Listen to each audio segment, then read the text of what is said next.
Почитувани, добар ден. Гостинка во Радио Слободна Европа е француската амбасадорка во Скопје, госпоѓата Лоренс Оер.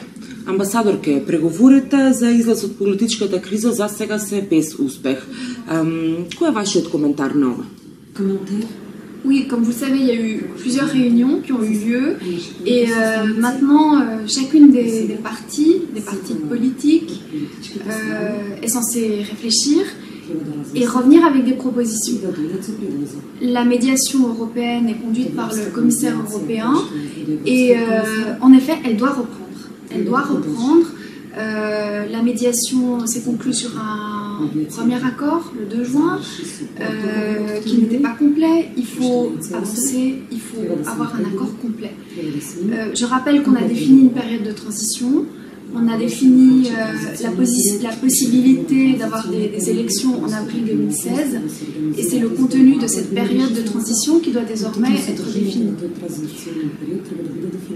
Je tiens à souligner que cette procédure est une procédure entre partis politiques, mais souvenez-vous, je tiens à vous le redire devant vos téléspectateurs et vos auditeurs, ce n'est pas le seul processus en cours. La crise politique passe aussi par une réponse institutionnelle. Les institutions macédoniennes doivent avoir une réponse institutionnelle après les écoutes, doivent faire toute la lumière sur les malversations qui ont été révélées. Les institutions macédoniennes doivent développer des processus judiciaires et ce n'est pas simplement aujourd'hui une réunion entre les 4 partis politiques dont il est question. Il est aussi nécessaire que toutes ces questions qui sont structurelles et qui sont aussi aiguës, qui sont révélées depuis des mois dans les écoutes, toutes ces questions doivent être ouvertes et résolues. Lorsque nous sommes allés voir le Premier ministre, il était bien sûr question des écoutes, il était aussi question du fonctionnement des médias, il était question également de Kumanovo, comme vous le savez. Nous attendons là aussi qu'il y ait une enquête qui soit précisée. J'indique tous ces éléments parce que sinon on a l'impression qu'on a déporté à Bruxelles la responsabilité de la résolution de la crise et qu'on n'attend rien de l'État macédonien et de ses institutions. Les deux processus sont tout aussi importants. Спомнавте во однос на довербата во институциите дека дел од решението е институционално. Како може да се очекува одговор од институциите во ситуација кога голем дел од граѓаните нема доверба, а прислушуваните разговори дополнително ја намалуваат довербата? Oui, mais vous vous trouvez dans un cercle vicieux. C'est-à-dire que si les citoyens n'ont pas confiance dans leur Parlement, c'est aussi parce que le Parlement ne fonctionne plus depuis un an. Si les citoyens n'ont pas confiance dans ce qu'ils entendent comme information, c'est parce que les médias doivent être renforcés et que les informations, la transparence leur est due. Et enfin, si on n'a pas confiance dans les processus judiciaires, c'est parce que il y a eu trop d'interférences qui ont eu lieu. Il faut absolument que sur cette question des écoutes et de la suite qui est donnée, toute la chaîne soit reprise. Aujourd'hui, moi je suis aussi inquiète de voir que le Parlement continue à préparer des projets de loi et que certaines choses ne sont pas forcément transparentes. Donc il est important, je l'ai dit, nous l'avons dit depuis des mois, il est important que le Parlement puisse fonctionner de façon normale, avec des règles de procédure normales, pas approuver des lois au milieu de la nuit, avec une opposition qui soit présente au Parlement, avec des règles transparentes et normales d'un Parlement. Voilà. Nous nous permettons ce type de jugement de valeur parce que la République de Macédoine est candidate à l'Union européenne. Nous ne faisons pas ça uniquement pour accroître les problèmes, nous faisons ça parce que, justement, ça fait partie des choses structurelles à résoudre. критериуми треба да се исполнат за да се изнајде консензус, за да се излезе од политичката криза? Alors, je ne suis pas dans les négociations. Et un facteur de réussite de ces négociations est qu'elles se tiennent entre les personnes impliquées. Mon collègue de l'Union européenne, mon collègue américain siège et à Bruxelles, le commissaire européen et toute son équipe, l'entièreté des équipes qui connaissent bien la République de Macédoine sont impliquées. Il faut leur faire confiance. Il faut ne pas accuser le système de médiation. Le système de médiation n'est pas en cause. Le système de médiation, au contraire, doit être renforcé. Il faut que vous sachiez que tout le monde travaille, qu'il y a énormément de fonctionnaires qui ont mis énormément de choses sur la table et que la discussion va pouvoir reprendre pour finaliser et arriver à un accord complet. Pourquoi j'insiste sur les échéances?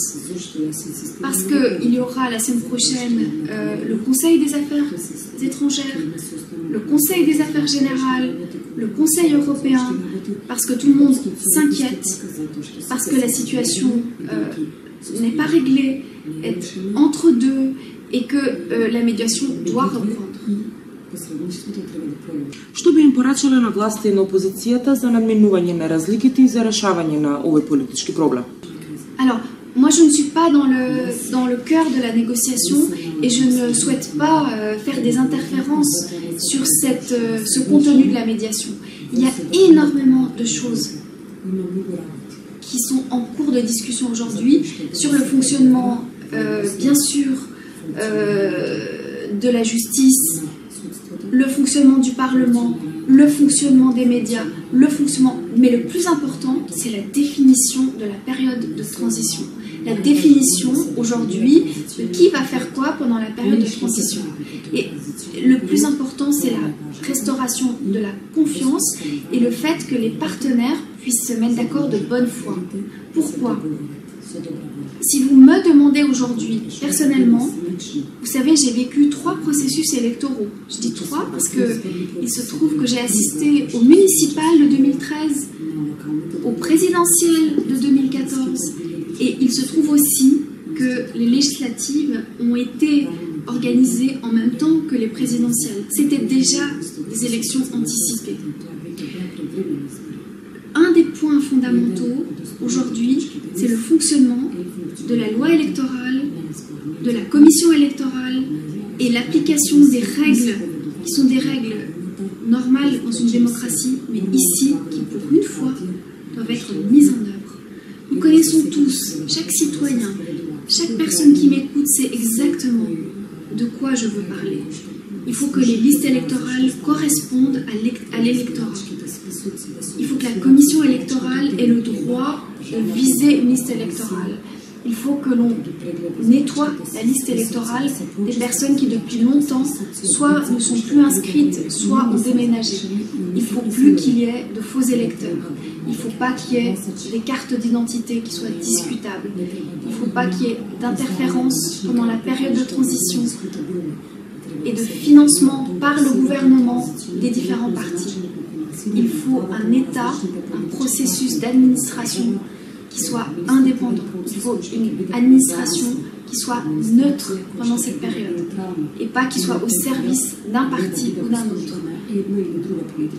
Vous savez, je pourrais vous en parler une demi-heure, mais c'est de tout ça dont il s'agit aujourd'hui. Le plus important, c'est la définition de cette période de transition et des conditions acceptables de cette période pour que les élections à l'issue de cette période de transition soient organisées selon des choses que tout le monde connaît, mais que cette fois-ci, il faut appliquer. Верувате дека е можно да се спроведат овие работи кои што пред малку ги спомнавте, ако нам ги имаме информациите за партизираноста на целото општество? Oui, c'est possible. C'est possible parce que désormais, il y a une motivation, une mobilisation des 4 partis politiques pour trouver un accord. Parce que désormais, comme je vous le disais, il y a une réponse institutionnelle qui est attendue et parce que l'enjeu de tout ça, c'est le statut de candidat du pays à l'Union européenne. Personne ne veut le voir se perdre. Personne. Et je le dis solennellement. J'ai répété pendant des années, nous sommes des amis, nous voulons aider. Mais nous ne pouvons pas aider des partis qui ne seraient pas de bonne foi. Nous ne pouvons pas aider un pays qui ne s'engage pas avec sincérité dans un processus. Les valeurs européennes ne sont pas des choses qui se négocient. Il faut que vous nous croyiez, nous sommes sérieux aujourd'hui. Et je sais que les personnes qui m'écoutent, les citoyens, sont tout aussi convaincus que nous. Tout le monde est convaincu. Donc il faut y aller et on sait très bien ce qu'on a à faire. Меѓународната заедница неодамна искаше загриженост дека владата не презема сериозни мерки во однос на прашањата и проблемите кои произлегуваат од прислушуваните разговори на министрите во земјава. Што мислите, што треба да се направи за да се реши овој проблем? Alors, la question des écoutes téléphoniques est quelque chose qui est extrêmement compliqué. Vous savez, même en France, on est en train d'approuver une loi pour les autoriser ou pas dans certaines circonstances. Donc le point 1, c'est de respecter les conditions d'autorisation de faire des écoutes. C'est extrêmement important, sinon c'est la loi de la jungle. Tout le monde peut écouter tout le monde. C'est le premier point de confiance que tout le monde attend. Il faut restaurer la confiance et que les écoutes soient autorisées selon des procédures qui soient transparentes. Donc aujourd'hui, comme on le sait, il y a une commission d'enquête qui doit être mise en place au Parlement pour discuter de ces points et c'est le premier élément. Il doit y avoir une enquête. Pourquoi il y a eu autant de citoyens qui ont été mis sous écoute? Pour quelles raisons? Qui les a autorisés? Qui? Deuxième point, après, sur l'exploitation de ces écoutes, cela relève de la justice. Cela relève de la justice. S'il y a eu des personnes qui ont été écoutées et qui dans un cadre illicite, eh bien, cela relève de la justice. Et enfin, puisqu'il se trouve que nous avons entendu 38 séquences de conversations téléphoniques et que tout le monde les a entendues, nous demandons que des suites judiciaires soient données sur le contenu des écoutes. À partir du moment, c'est le troisième point et c'est très important, où nous avons tous entendu certains cas, certaines choses qui relèvent éventuellement de la justice, puisqu'il s'agit d'irrégularité ou de malversation, il faut que le contenu des écoutes soit traité. Donc c'est trois points distincts sur lesquels il faut restaurer la confiance que vous avez dans votre système institutionnel.